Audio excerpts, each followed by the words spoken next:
for giving up Saturday to think together about where this world might go to be in pursuit of a lasting and just peace. The scene is painfully familiar. A crisis captures the attention of the world. North Korea and the United States are dangerously posturing with nuclear weapons in the mix.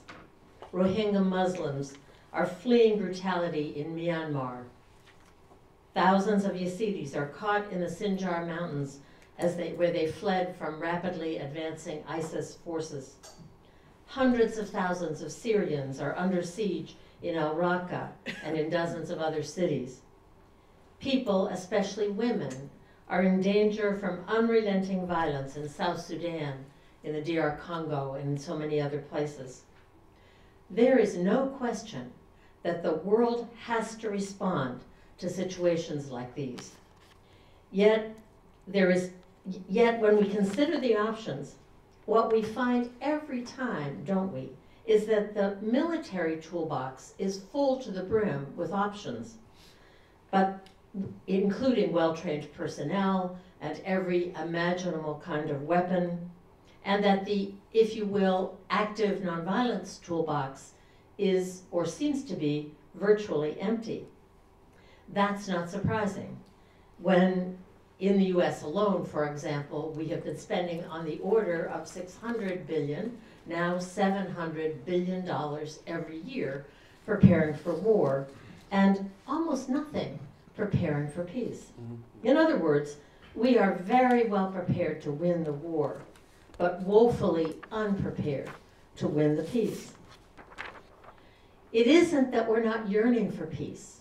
All over the world, what we found as we have developed this Catholic Nonviolence Initiative that I will talk more about this morning, is that the response is phenomenal.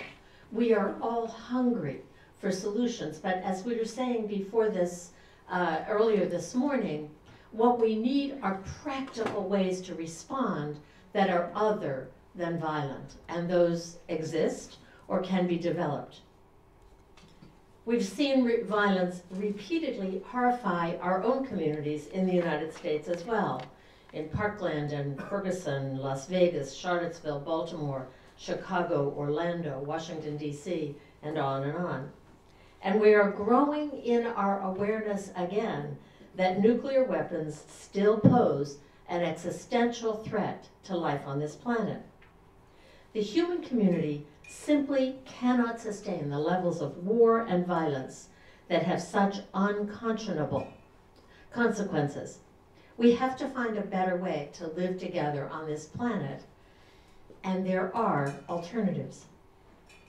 As Ronnie said, Pax Christi is a global Catholic peace movement with 120 member organizations working for peace on 5 continents.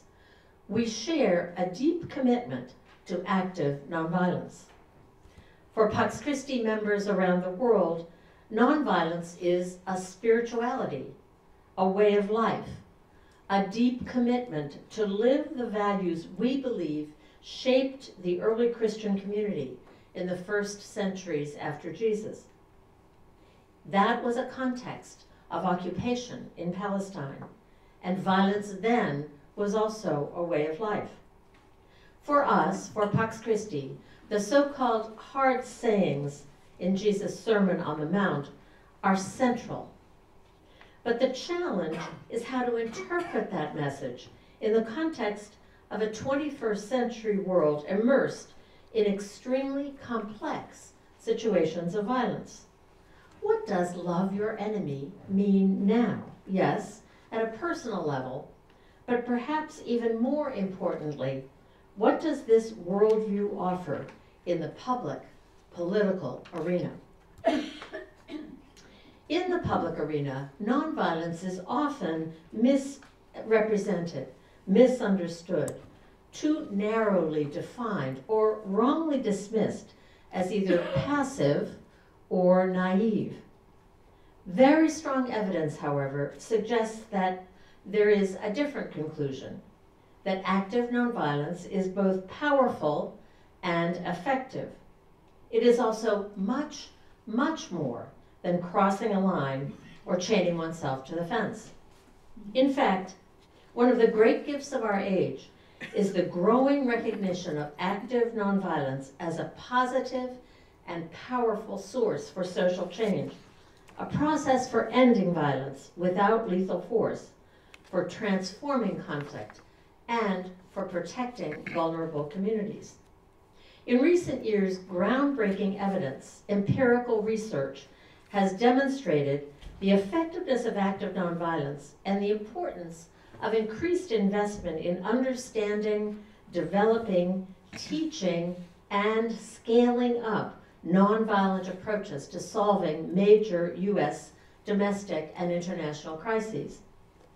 You may be familiar with the work of Maria Stephan and Erica Chenoweth, who conducted a landmark study of nonviolent civil resistance campaigns over the last 100 years. Their book, Why Civil Resistance Works, The Strategic Logic of Nonviolent Conflict, is fascinating. And remember, Maria and Erica were doing research on only one particular strategy, one approach of nonviolent action, that of civil resistance. Stephan and Chenoweth collected data on all the major nonviolent and violent campaigns for the overthrow of a government between 1900 and 2005, I think.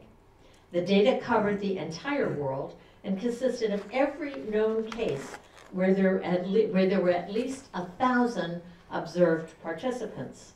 There were hundreds of cases.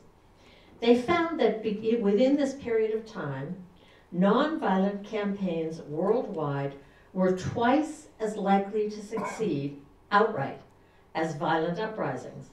Not only that, this trend has been increasing over time, so that in the last 50 years, nonviolent campaigns are becoming increasingly successful and common, whereas violent insurgencies are becoming increasingly rare and unsuccessful.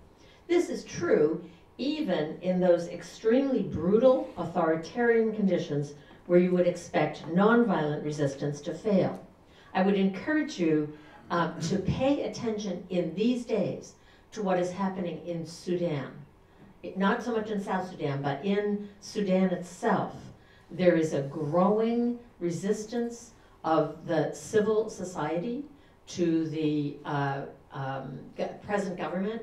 And I was reading this morning a very interesting analysis that that resistance, which is completely nonviolent, may well have the possibility of succeeding as long as it remains nonviolent. It's a very interesting and challenging reality. The answer seems to be in people power itself. Chenoweth and Stephan's data showed that that no single campaign had failed during the time period they studied after the campaign had achieved the active and sustained participation of just 3.5% of the population. Very interesting. Every single campaign that surpassed that 3.5% margin was a nonviolent one. In fact, the nonviolent campaigns were on average 4 times larger than the average violent campaigns, and they were often much more inclusive and representative in terms of gender, age, race, class, and urban-rural distinction in terms of participation. Moreover, 75% of the violent campaigns failed, while the majority of the nonviolent civil resistance campaigns were successful. I just want to add a note here about, in this past November, I spent a week in El Salvador interviewing people who participated from many different perspectives in the efforts to promote justice in the 1980s in El Salvador. It was a part of the world that was very close to my own heart. I believed that the struggle of the masses, the people in El Salvador, was a just struggle, and I wanted to hear people talk about the connection between what became a violent revolution and the state of El Salvador now, and where the hopes for the future are. It was fascinating. I can talk about that a little bit more later if you're interested, but in my own belief, we who talk about nonviolence need to be accountable to communities dealing with extraordinary, extreme violence, and who are looking for ways to stop that, to protect themselves. And I think it's very easy for me to say I'm committed to nonviolence, because even though I've lived in a pretty violent neighborhood for the last 30 years, I live a very protected life. And so I've always felt that it was too easy for me to say I'm nonviolent. So from our perspective, accountability to people in El Salvador and across African countries that struggled for independence, and in Colombia and in the Philippines, has been essential to the work that we're doing. While Chenoweth and Stephan's work was groundbreaking, there is much more empirical research being done, including by them, that speaks to the effectiveness of other nonviolent approaches and to the importance of increased investment in developing, teaching, and scaling up these nonviolent strategies, from conflict transformation in neighborhoods and restorative justice practices in schools, to early warning and atrocity prevention mechanisms, to unarmed civilian protection, and overall to including a massive shift of resources into diplomacy and into just, sustainable development.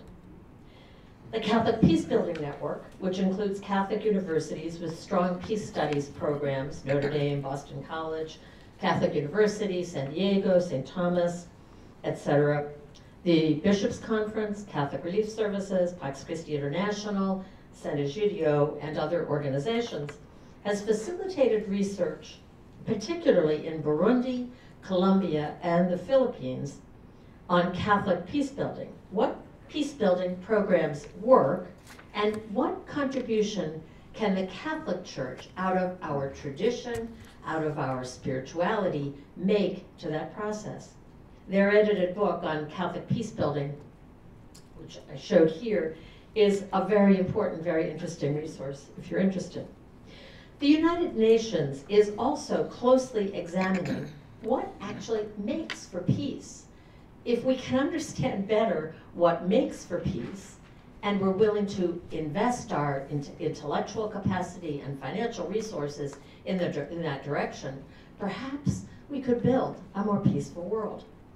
The high-level independent panel on UN peace operations, which issued a report 3 years ago, specifically emphasized the importance of preventing armed conflict and of mobilizing, oh great, thank you, that's really helpful. My glasses almost don't make it to the table. The high-level independent panel report on UN peace operations emphasized the importance of preventing armed conflict, as I was saying, and of mobilizing partnerships to support political solutions, of employing unarmed and civilian tools for protecting civilians, of emphasizing inclusion, healing, and reconciliation, of addressing the underlying causes of conflict, of revitalizing livelihoods in conflict-affected communities, of rebuilding confidence in political processes and responsible state structures, of reforming police, of promoting the rule of law, of ensuring respect for human rights. That is a very long list of essentially nonviolent approaches that actually can help us build a more peaceful world. But if we focus all of our energy on preparing for war, we miss the opportunity to seriously invest in some of these directions. In another direction, I've recently discovered an amazing little book called Opting Out of War, which illustrated that important research, analysis of case studies, and ongoing dialogue among activists and academics, peacemakers and policymakers are beginning to say more about what actually makes for lasting and just peace. What some in the United Nations are calling sustaining peace, that is the challenge before us. How do we sustain peace? Authors of Opting Out of War, Mary Anderson and Marshall Wallace, studied 13 cases in communities that actually opted out of war. Bosnia, Colombia, Mozambique, Rwanda, Fiji, Burkina Faso, India, Kosovo, Nigeria, the Philippines, Sierra Leone, and Sri Lanka. Their conclusion was, quote, "The prevention of violent conflict is doable. Normal people living normal lives have the option to say no to war." Anderson and Wallace have also begun to identify crucial common characteristics in the different communities that deliberately avoided war. And it was very interesting to read their little book. It's a quick read, and you can get it online. What was interesting to me was that many of the communities that they studied were communities that were surrounded by war. A city in Bosnia, a local community in Mindanao in the Philippines, and places where everyone around them was getting pulled into war. They did not opt out of war necessarily for reasons of faith, except in Rwanda, where the Muslim community opted out of participating in the genocide on the basis of their commitment to faith. But in other places, it had nothing to do with their common faith. It had to do, it was very practical. People, I think it was in Bosnia, that the mayor of this town it generated conversations with people to get them thinking about, so, will we be better off if we join this war? Or will we be better off if we sustain peace and avoid getting sucked into war? And in these communities, they chose not to. A rich diversity of nonviolent strategies have been the bread and butter of Pax Christi member organizations for decades. Trainings in strategic nonviolence for communities negatively affected by extractive projects throughout Latin America, accompaniment of communities at risk in the Middle East, sports for peace programs in Haiti and South Sudan, reintegrating former combatants into their communities in the DR Congo, creative advocacy to reduce military spending and support diplomatic solutions to seemingly intractable violent conflicts. The list is endless, and many of you have been participating in these actions. But as we struggle ourselves to understand the power and potential of nonviolence, we believe there is a great need to make nonviolent strategies much more central to public policy at a local, national, and international level.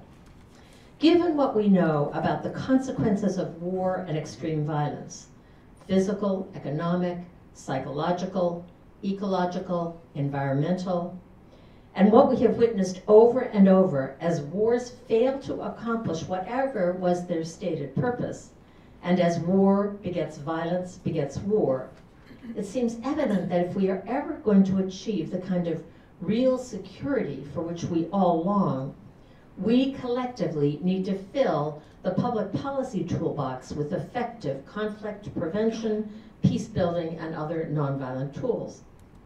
The Catholic Nonviolence Initiative, a project of Pax Christi International, is a partnership of prominent Catholic organizations already deeply engaged in peace building, with networks of thinkers and peace practitioners around the globe who strongly believe in the power and enormous potential of active nonviolence. As I said before, nonviolence is a spirituality and a way of life for many people of faith.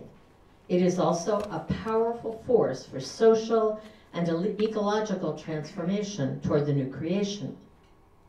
I think of active nonviolence as defining an entirely new stage on which we humans are called to enact our stories and live out our relationships, whether personal, interpersonal, national, or global. Nonviolence is a constructive power, a methodology for actively challenging and overcoming violence without using violence, for engaging, transforming, and resolving conflict, and for fostering just and peaceful alternatives. Every major faith tradition agrees, from Jain to Jewish, Muslim to Buddhist, Baha'i to Shinto to Sikh, Native African to Native American to Christian. In the last century, Catholic teaching on war and peace has shifted in significant ways, as you know. Renewed attention has been given to the practice of nonviolence, not only as a personal option, but as a tool for public authorities to use as well.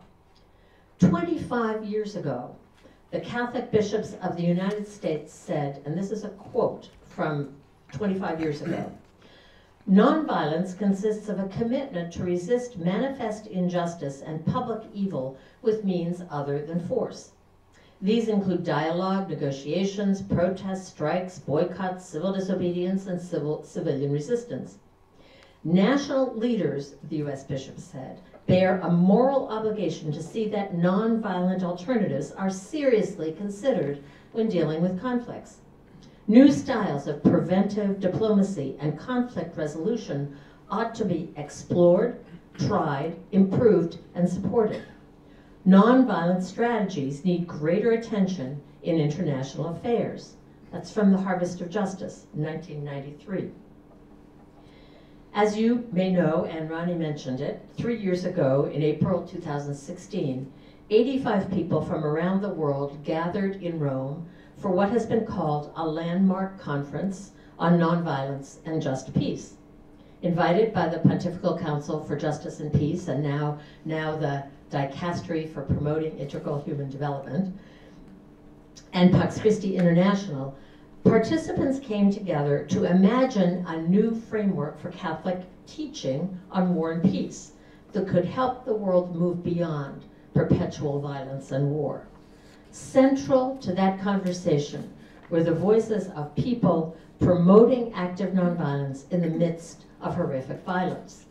Participants came from many countries that have been at war or dealing with serious violence for decades, from Iraq, Sri Lanka, Colombia, South Sudan, the DR Congo, Mexico, Afghanistan, Palestine, El Salvador, the Philippines, Northern Ireland, Lebanon, Burundi, Guatemala, Uganda, South Africa, and more.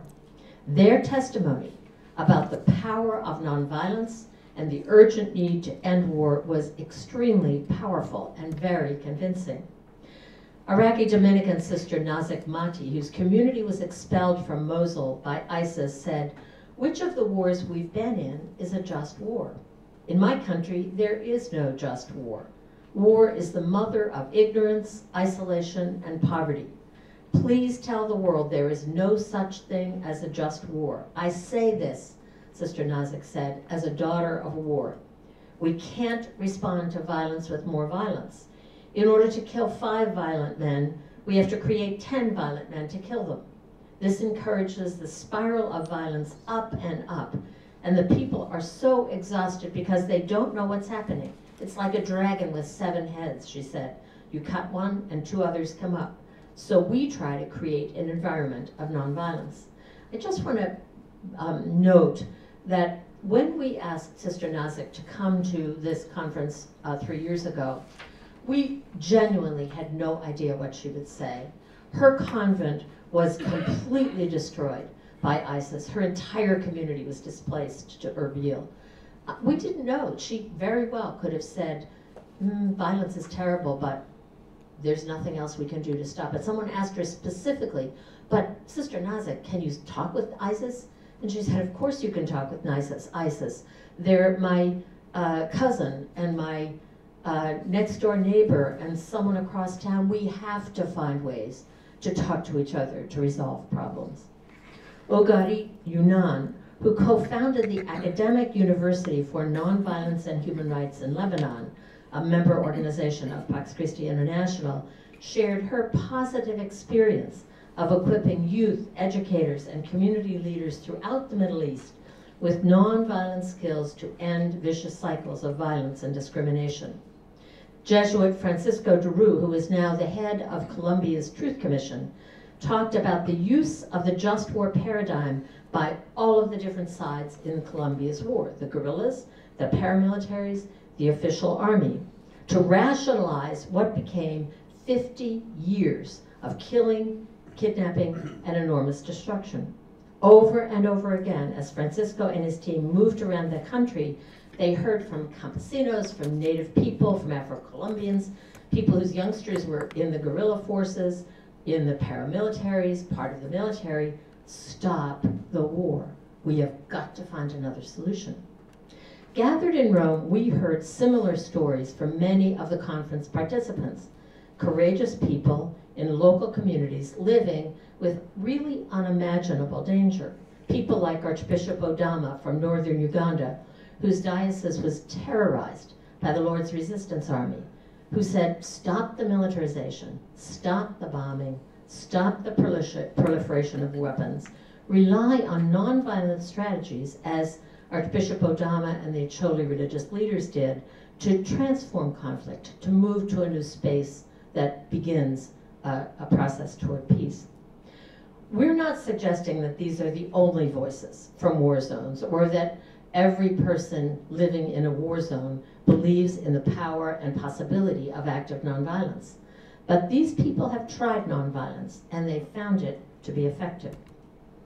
During the conference, we wrote an appeal to the Catholic Church to recommit to the centrality of gospel nonviolence, urging the Catholic Church to follow the example of other faith communities, including the Quakers, Mennonites, the Church of the Brethren, to, quote, integrate gospel nonviolence explicitly into the life, including the sacramental life and work of the Catholic Church, through dioceses, parishes, agencies, schools, universities, seminaries, religious orders, voluntary associations, and others, adopting just peace as one example of a new nonviolent framework for church teaching. Just want to check on time, make sure we're okay here. Good. Our message during the conference, and you have a copy of that message, the appeal to the church, our message on the just war was very clear, and we can talk about this if you're interested. We said, we believe there is no just war. Too often, the just war theory has been used to endorse rather than to prevent or limit war. Suggesting that a just war is possible also undermines the moral imperative to develop tools and capacities for nonviolent transformation of conflict. It is time, we said, to replace just war thinking as the default response of the Catholic Church to either potential or actual violence, with a massive investment in nonviolent approaches that we think really make for peace. We asked Pope Francis to write his World Day of Peace message and someday an encyclical on nonviolence. We were obviously pretty happy when he wrote the 2017 World Day of Peace message on nonviolence, a style of politics for peace. He actually did that because we asked him to, which was a mind-boggling experience. We're still working on the encyclical, and I can say more about that in a minute. In the World Day of Peace message, Pope Francis offered a significant reflection on the practical application, including in public policies, of nonviolent approaches to just and integral peace. He talked about nonviolence as both a personal virtue rooted in human dignity and a political strategy with justice and equity at the center. Nonviolence is powerful, he said, and potentially very effective, with roots in dialogue, respect, concern for the good of the other, mercy, and forgiveness. He said that an ethics of fraternity and peaceful coexistence between individuals and among peoples cannot be based on the logic of fear, violence, and closed-mindedness, but on responsibility, respect, and sincere dialogue. That peace building through active nonviolence is the natural and necessary complement to the Church's continuing efforts to limit the use of force by the application of moral norms. Just a little footnote there. Those words, almost exactly in the World Day of Peace message, were Pope Francis' reference to the just war tradition. He didn't talk about the just war tradition, and we're in a way trying to do the same thing. What we are not trying to resolve the ages-old debate between pacifism and just war. What we're trying to accomplish is, number one, a recognition that nonviolence, a commitment to nonviolence, and absolute pacifism are not exactly equivalent, and that it is possible to recognize that the tradition, the just war tradition that has been articulated and applied by the Catholic Church for a really long time, that tradition, the purpose of which was to make war rare, to make it very difficult to go to war, to justify going to war, that tradition has actually contributed in a very significant way, for example, to international humanitarian law. We know it's not okay, the world knows it's not okay to deliberately drop a bomb on a building with a big red cross on its roof. We know that. And that kind of boundary, limit, protection of civilians, the instinct to bring to trial those who commit crimes even in the midst of war, that instinct, I believe, came very much from the Catholic moral theology tradition that was articulated in the just war tradition. However, there has also been, as I said before, an inclination on the part of political leaders, people who don't know the tradition but hear the language of just war, to point to this war or this policy as justified. We think it's time to say, okay, let's accept and honor the commitments that this tradition has made to the public ethical framework in which we live, but let's stop referring to it. Let's move to a new space where we recognize that there are literally dozens, probably more than dozens, of effective nonviolent strategies that can be developed, can be built on. And our belief, our experience has said that it is very often the military in different countries who, because the military recognizes, feels, experiences the consequences of war very immediately. And we know many of us, war is far away at this point, are very interested in this concept of saying, let's not condemn where we've been, let's try to move to a new place and invest in it in a serious way.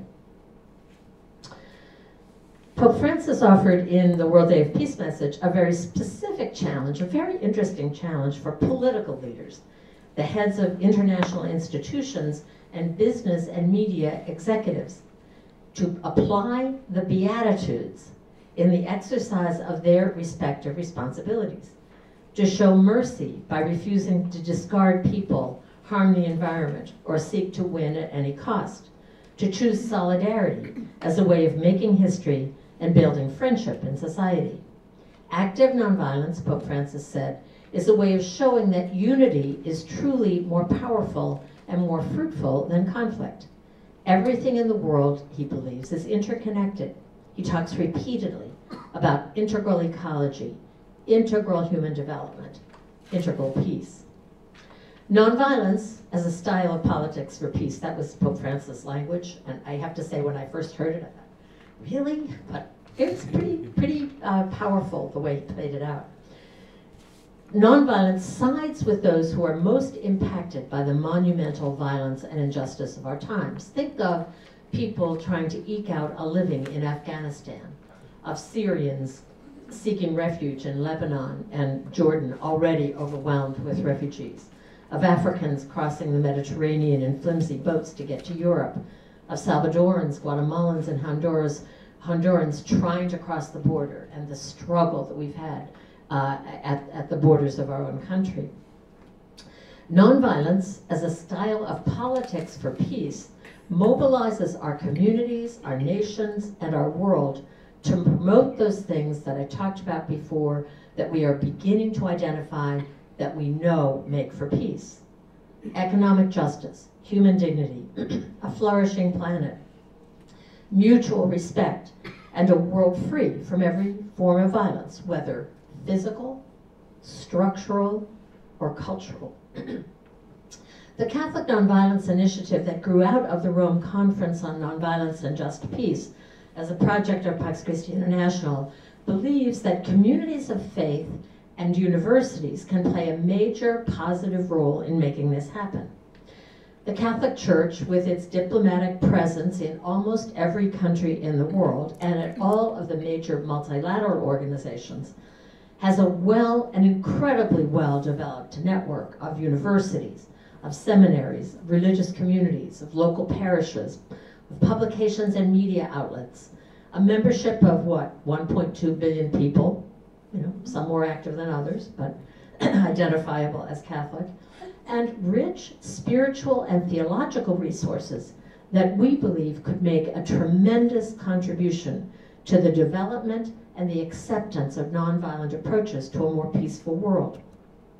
In the last few years, the Nonviolence Initiative has engaged in a very serious conversation with the Vatican and with the local church around the world, including in many war zones, about the breadth and potential of active nonviolence to further sustaining peace.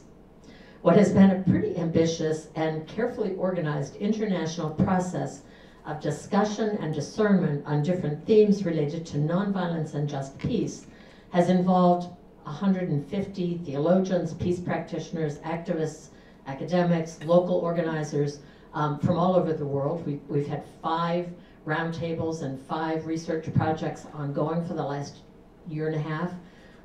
We have gotten to be adept with every possible Skype, Zoom, GoToMeeting way of communicating, because we surely couldn't afford to bring people together physically. So we have been on more conference calls at the middle of the night so we can include everybody in Australia, and it's been pretty wild. We've explored a systematic theology of nonviolence, a careful scriptural exegesis of nonviolence. Yes, it's easy to say Jesus was nonviolent, but what does that look like? What does that mean? How do we understand it at a really deep level in the context of the Palestinian reality when he was alive? We have drafted a new moral framework that would include some or all of the norms developed by the just war tradition, but would leave the language of just war behind. We've reflected on women and nonviolence, ecology and nonviolence, nonviolence in other faith traditions. We've gathered phenomenal examples of nonviolent action in different circumstances around the world, and very specific proposals for how the institutional Catholic Church could integrate nonviolence into its very fabric. We just last week sent to the Vatican about maybe 400 pages of the sort of results of the roundtables and research and a composite document. Now we're hoping that maybe they'll read it. I'm not sure they will, but we'll deal with that. In addition, there have been many other events and encounters that have indicated to us the energy and interest in trying to develop what this nonviolence might look like. Religious congregations and a number of Catholic universities have been particularly involved. Many religious congregations, and I have to say mostly of women, who made a commitment to nonviolence 40 years ago, are now looking at that commitment to nonviolence that has helped many communities learn to live together, to talk with each other, to interact nonviolently. Now they're looking at it again to see, well, what does this mean then in the public arena? How do we move this to a more social context?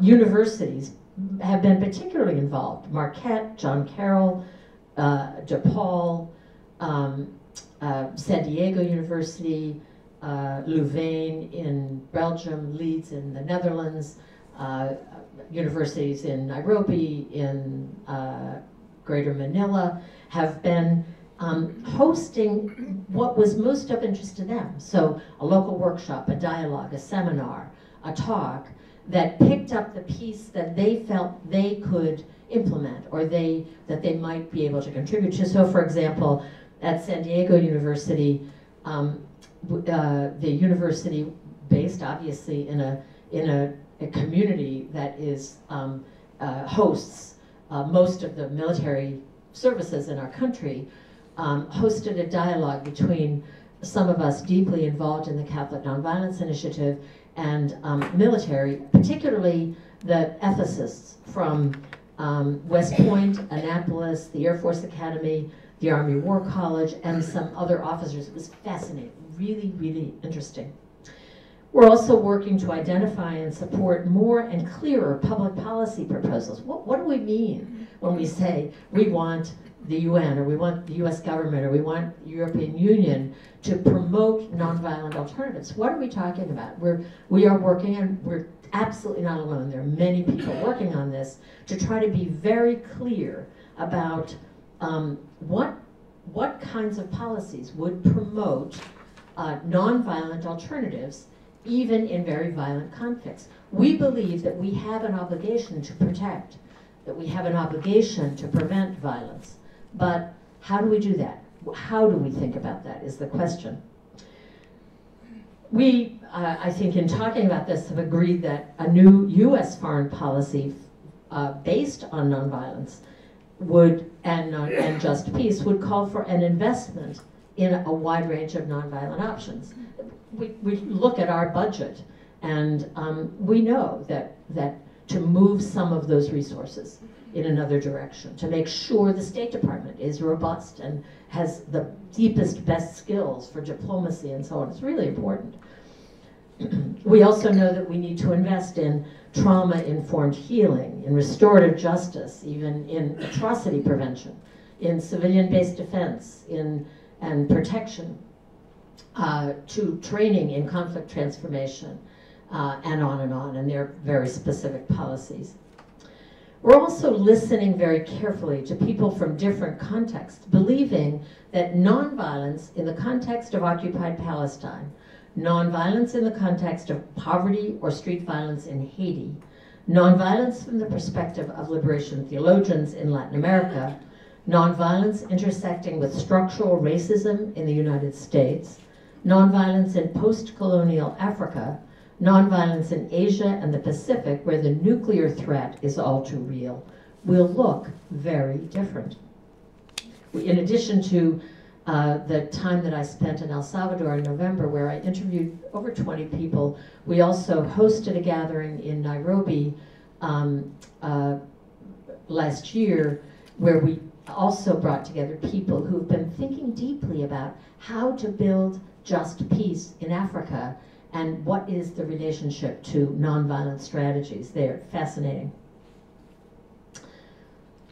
We've also started a nonviolent campaign, which you can't see too well, called a global campaign, This is Nonviolence, using social media and a variety of other formats to help us imagine and invest in nonviolent tools. So this is a picture of, in Haiti, in Cité Soleil, where the local Pax Christi group some years ago started a soccer program for former gang members that has been tremendously successful. You may have been involved in it. It's a wonderful example of nonviolence that doesn't fit in the box of nonviolence the way we tend to think about it.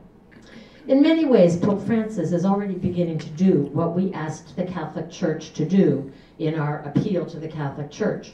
He is talking often about the power of nonviolence and trying to stir the imaginations of people, including political decision makers, who should be desperate to prevent war and protect vulnerable people without resort to arms. We are now in the middle of a process with the Dicastery for Promoting Integral Human Development of planning a second conference on nonviolence in Rome, which will take place April 3rd, 4th, and 5th in a few weeks. Honestly, what we have discovered is that to turn the institutional Catholic Church in a new, or maybe it's not so new, a direction, is an incredibly complex and drawn-out undertaking. I don't know that I have ever realized or recognized the scope, the power, and the sort of talk about turning the Titanic. It's huge. But we also have found remarkable openness, even inside the Vatican. So we'll see what happens. The obstacles are pretty big. most especially incredibly powerful forces for whom making war is big business. Some of that involves legitimate arms production and sales. Some of it involves illicit trafficking in arms, and on and on. That piece is a huge obstacle to what we're proposing. But it seems to us that we simply need to stay at it, that we need to generate energy in our own communities, around the world, in our parishes, and look for ways to use nonviolent approaches to dealing with the conflicts in our own communities, whether they're local or national or international. By learning to interact with our neighbors non-violently, by working for just peace wherever we're planted, and by advocating for non-violent ways to conduct the affairs of a broken world. So, enough for me. I think we have a few minutes anyway for some comments, disagreements, questions, whatever you'd like to add to this. Brian.